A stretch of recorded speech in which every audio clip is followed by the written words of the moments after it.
Assalamualaikum warahmatullahi wabarakatuh.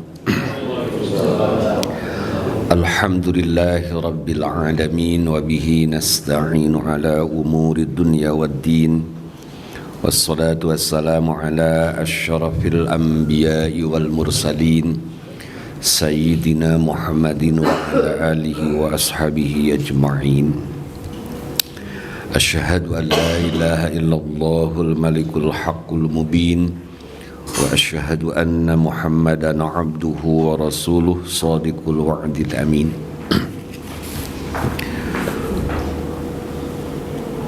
Wa qala ta'ala fi kitabihil mubin a'udzu billahi minasy syaithanir rajim bismillahirrahmanirrahim. Wa atuhum mimma lillahi alladhi atakum. Al-ayah sadaqallahul adzim wallahu a'lam bil murad. Yang saya hormati kersana Bapak Wakampat, Bapak Haji Ilman, para kabag yang hadir dan para amil pelaksana yang juga sama-sama hadir yang saya hormati, mudah-mudahan semuanya dikaruniai dan dimuliakan oleh Allah Subhanahu wa taala.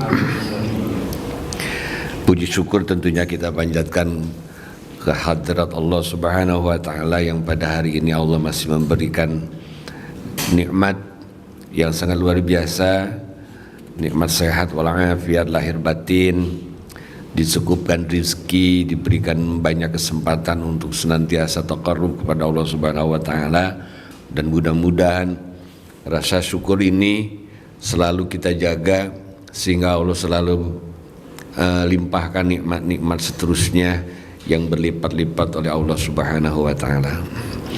Salawat dan salam juga mudah-mudahan selalu tercurah limpahkan kepada junjungan alam baginda Nabiullah Muhammad sallallahu alaihi wasallam.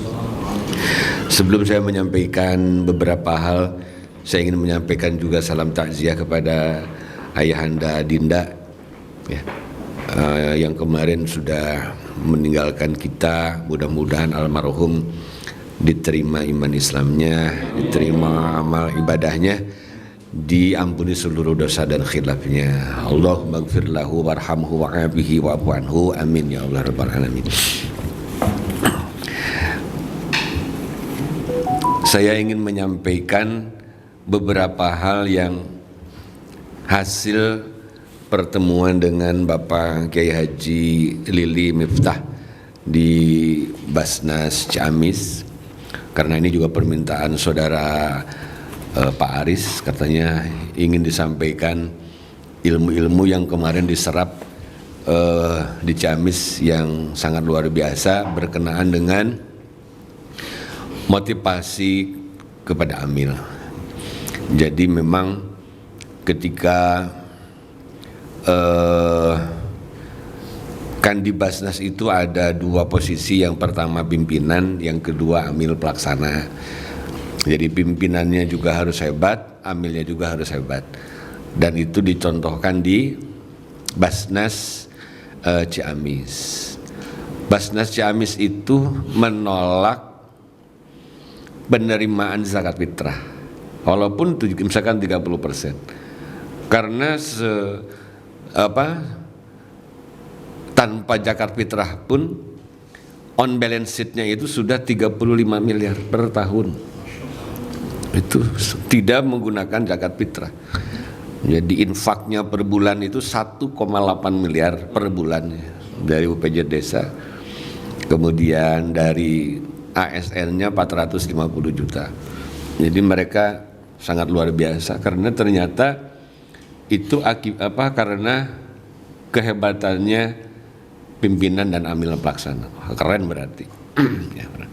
Nah, barangkali juga saya ingin menyampaikan dan mengadopsi 100%, malah saya akan sampaikan di kesempatan ini walaupun waktunya sedikit. Ya, hitung-hitung nama-nama wawasan amil ya.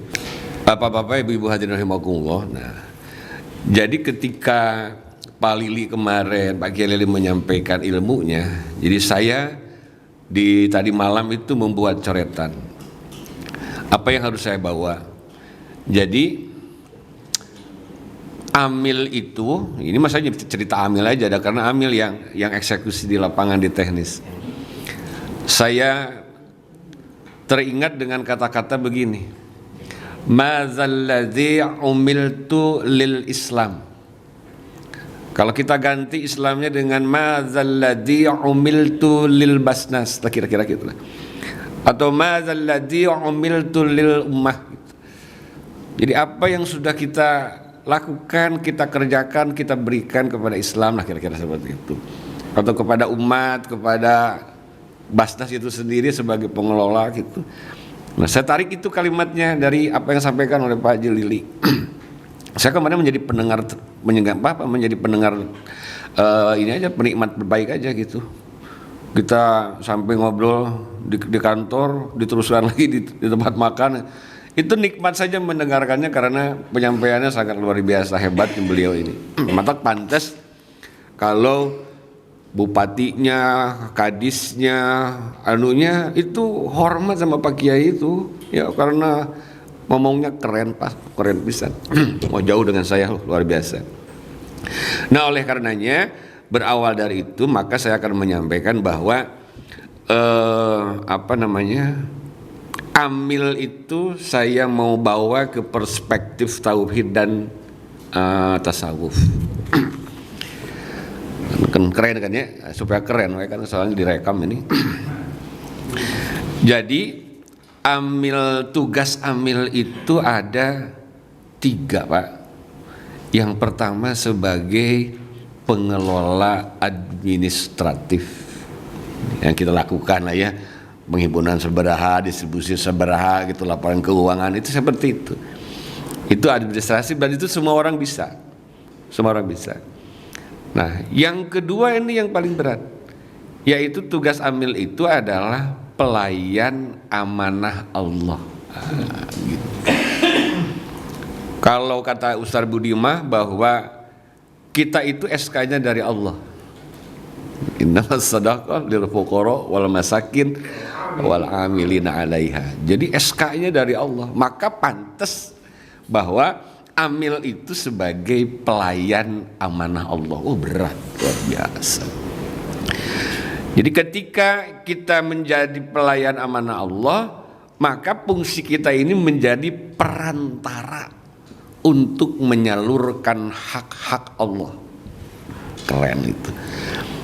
Nah, jadi Pak Kiai Lili itu harus, ilmu ini harus sampai ke Amil, bahwa Amil ini adalah perantara pelayan amanah Allah. Jadi ketika kita dijadikan sebagai amanahnya perantara amanah Allah, wah berarti dengan konsekuensinya harus dijaga amanahnya, dijaga tanggung jawabnya, jawab jujurnya, ditanggung jawab kebenarannya lah, macam-macam. Dan itu ditekankan oleh seperti itu. Yang ketiga, fungsi Amil itu adalah pemberi edukasi terhadap masyarakat. Ini yang paling berat, Pak. Dan keberhasilan mereka itu karena Amilnya sudah memahami bahwa dia adalah sebagai pelayan amanah Allah, maka ketika menyampaikan edukasi kepada masyarakat itu keren.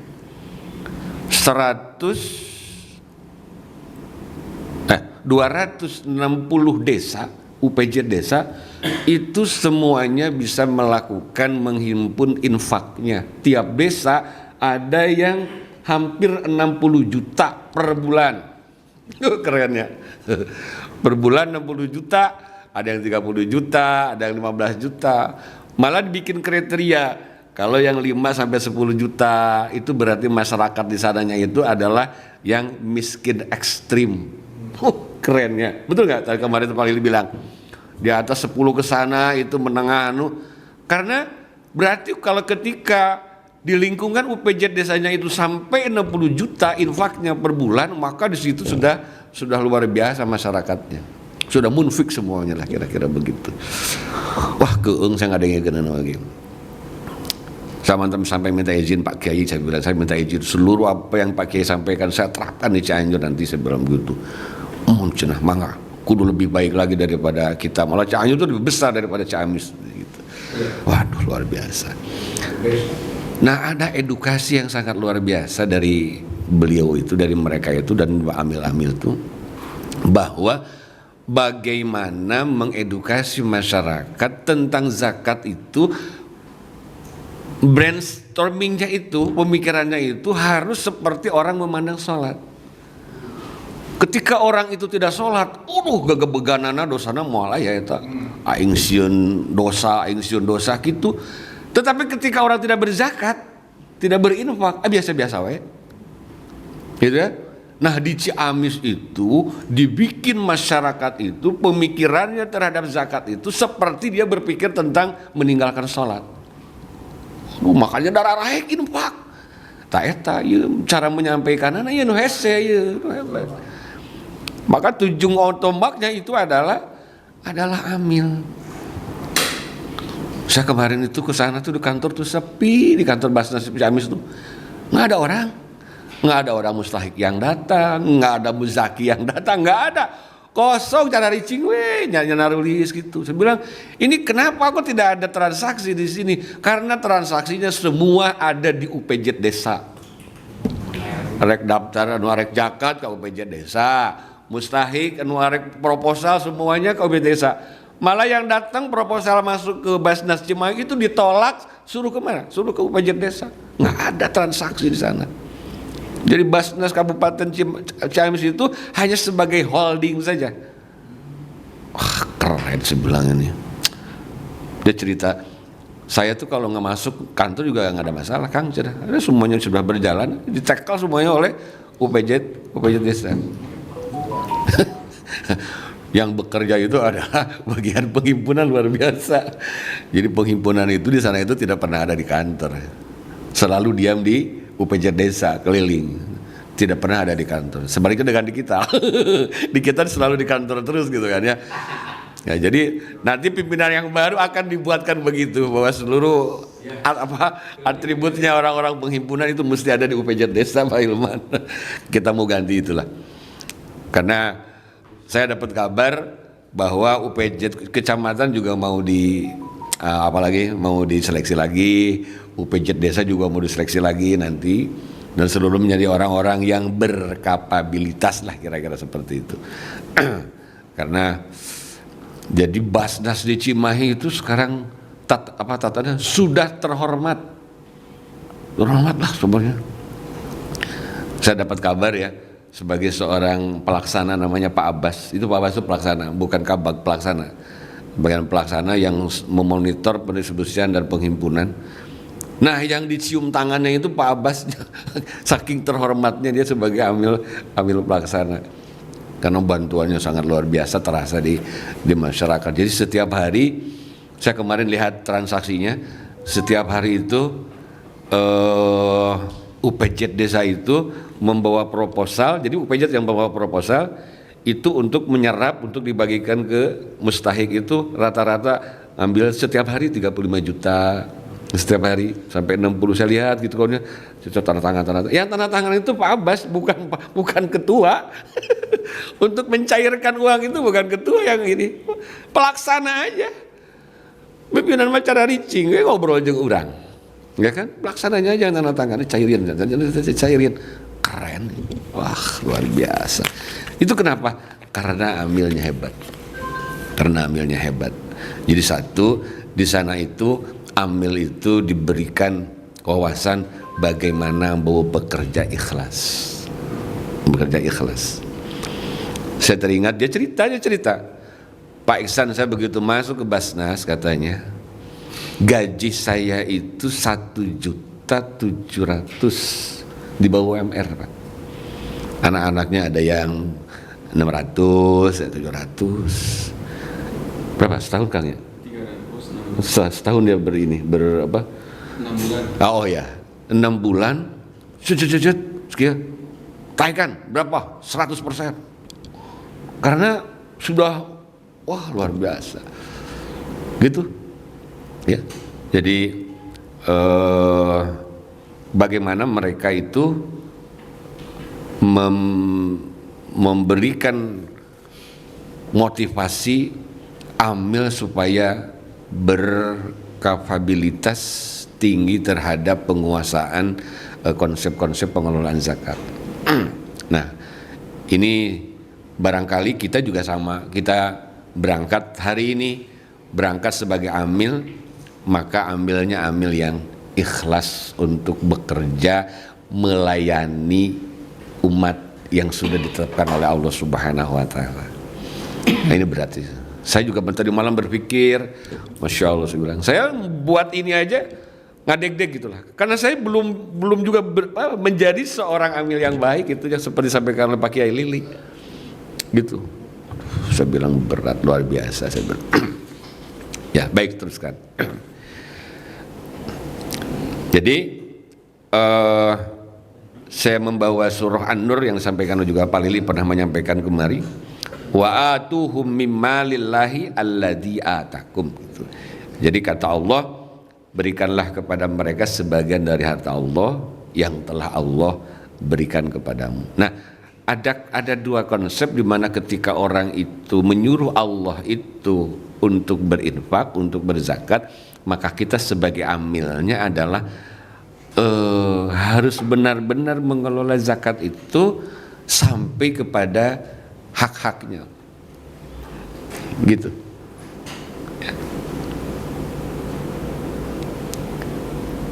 Karena apa itu namanya, kata ya seorang sufi mungkin ada kalimat khidmatul khalqi min asyrafit ta'ah gitu. Jadi kata keterangan ini bukan hadis sih, tapi keterangan dari seorang sufi. Jadi khidmatul khalqi gitu min asyrafit ta'at. Jadi melayani makhluk itu merupakan salah satu ketaatan yang paling mulia. Ini disandarkan dengan amil. Ketika amil menjadi pelayan amanah Allah, maka masuklah dengan kriteria bahwa kita ini adalah salah satu ketaatan yang paling mulia di sisi Allah ketika kita mampu melayani mustahik. Gitu. Malah kata beliau ini, ketika kita menerima berhadapan dengan mustahik, kita punya pekerjaan yang sesuai dengan SOP. Ketika datang mustahik itu kita ngasih bantuan ke mustahik. Padahal bukan itu. Ketika kita berhadapan dengan mustahik, maka itulah kata meneruskan hadis ini, disitulah media sarana diterimanya amal kita sebagai amil. Waduh. Jadi orang boga pahala ketika kita melayani mustahik. Ketika fungsi kita sebagai seorang amil. Wah, hebat, saya bilang, Masya Allah, tabarakallah. Hadirin rahimakumullah. Jadi menegaskan kepada kita semuanya bahwa mulai hari ini kita harus bergeser pemikiran kita menjadi seorang amil yang disampaikan dalam apa yang saya sampaikan tadi. Minimal semuanya merasakan dan menyadari bahwa kita ini adalah perantara khidmahnya pelayan Allah, pelayan amanah Allah. Ini berat sih, memang saya nyampaikan juga berat banget, ya, berat banget. Ketika saya kemarin ditanya sama Pak Dr. Rahmat waktu diseleksi kemarin, Pak Eksan katanya, coba terangkan kepada saya korelasinya antara fikih zakat dengan manajemen zakat. Gitu. Saya bilang, Pak, kalau fikih zakah itu sudah baku seperti itu. Kita cuma tahu bahwa seorang muslim yang nisab sama haul maka harus berzakat. Orang yang mampu harus berinfak. Tetapi ketika disandarkan dengan pengelolaan zakat-zakat dan infak-infak itulah sesuatu yang kadang-kadang kita berhadapan dengan yang bertentangan dengan syariah. Dengan syariah. Karena dia terus meneruskan pertanyaannya dengan begini, Pak Iksan, kalau ada orang datang membawa proposal, dan itu di luar di luar yang 8 asnaf itu bagaimana sikapnya Pak Iksan untuk melayani itu. Oh keren. Pak Lili kemarin menyampaikan, Pak Lili, Pak Bupati silahkan mengajukan apapun yang penting sesuai dengan fikih asnaf. Kalau Pak Bupati hari ini minta zakat buat membuat lapang bola, saya tolak Pak. Untuk bikin saya tolak. Tapi kalau berhubungan dengan asnaf, silakan mau berapapun. Oh hebat. Itu Bupati gitu. DPR kayak yang datang, polisi kayak yang datang, jangan lupa ketika proposal itu bertentangan dengan syariat saya tolak. Nah, itu pertanyaan dulu saya sampaikan. Mampu nggak seorang amil menolak ketika segala sesuatu itu berseberangan dengan syariat? Oh itu wajib harus. Karena disitulah mutiaranya Basnas untuk bisa dihormati oleh masyarakat. Wah keren kan? Seperti itu. Nah ini kan tantangan, ya tantangan, ya. Jadi bapak-bapak, ibu-ibu semuanya, saya ingin menegaskan bahwa bagaimana kita mempersiapkan diri sebagai amil pelaksana yang sangat baik supaya Basnas ini berhasil. Ya. Karena mohon maaf ya, karena tulang punggungnya itu kan ada di penghimpunan. Kalau tidak ada penghimpunan, saya mau gaji apa gitu ya. Nanti pimpinan itu mau ngasih gaji apa kepada amil, kepada kita semuanya gitu. Kalau penghimpunannya tidak, kita nyantai ya Pak Irfan ya. Kita nyantai di sini mah penghimpunan, ya kan? Tapi sudah cukup lah bisa menggaji tiap bulan. Bagaimana ceritanya kalau amil-amil kita itu seperti amil-amil Ciamis? Luar biasa itu. Maka kata beliau, saya mah apapun yang minta saya kasih, katanya. Mau berapa saya kasih, uang banyak. Keren tuh. Keren tuh. Tapi kalau gitu, saya mah nggak butuh APBD. Buat apa APBD katanya? Riuh-riuh saya mah. Dari infak aja udah besar ya. Bayangin 1,8 itu minimal per bulan Pak dari infak. Infak lagi bukan zakat. Luasa sekali boleh mereka itu mengelola JIS-nya. Rug-rug saya mah. Besok lusa Pak Iksan saya mau 35 miliar bisa Pak. Kalau misalkan sekarang seperti Cianjur ngambil 30% dari zakat fitrah, kita 30% dari zakat fitrah itu 5 miliar Pak. Ya kan? 5 miliar itu. Tambah 5 miliar. Dapat itu mereka tuh. Ya, tambahan itu. Wah, luar biasa. Itu belum perusahaan nggak digarap, nggak. Perusahaan nggak digarap, Kemenag pun nggak digarap. Cuma mengandalkan infaknya UPJ desa plus ASN, udah itu dah. Itu doang Pak. Nggak. Unggal poe ngelola UPJ desa, gawe nate. Itu lain-lain. Keren kan? Keren besar. Ya. Nah jadi ada satu konsepnya Pak. Bagaimana? Karaos, kahartos, aya buktos. Jadi masyarakat karena bukan DKM ya. DKM itu terbelit dengan mekanisme ke-DKM-an. Maka yang digarap itu adalah UPJ desanya, karena desa luas. Karena Mustahik, Zaki, Bonfik itu adanya di desa, bukan di kecamatan, bukan di kabupaten. Maka berdayakan UPJ desa dengan sebaik-baiknya. Barulah saya kemarin juga terbuka. Sudah, berarti saya harus punya komitmen. UPJ desa itu adalah menjadi tolak ukur kita, keberhasilan kita. Jadi kita mah kerjasamanya dengan UPJ desa nanti, gitu kan ya. Nah ada yang harus dicatat Pak. Jadi jangan pernah menentukan besaran infaknya. Di sana tuh nggak mau. Di kita ada kupon 2.000 itu ditentang di sana itu. Sudah saja kasihkan saja tempat medianya, benar itu dengan media. Ketika keluar kalimat sebulan 5.000 ya, itu berat. Ya, ketika keluar angka 5.000 itu berat, orang itu memasukkan 5.000 itu. Tapi ketika disiapkan itu ada 500 perak, 200 perak, dibuka itu 25.000. Dibuka itu 25.000, itu satu kaleng itu. Padahal yang kita minta cuma 5.000, tapi keluarnya 5.000. Jadi jangan ada branchnya dulu angka 5.000 di otak orang mau ogah itu, ngasih infak itu. Yang penting mah, esian we. Udah kalimat esian we teh.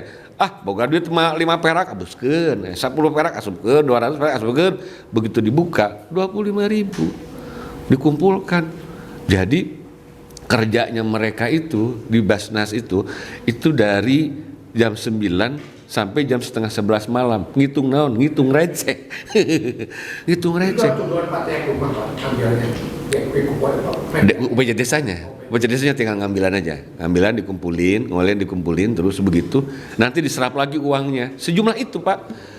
Jadi desa itu setornya 30 juta, ya 30 juta lagi dikasih lagi ke dia.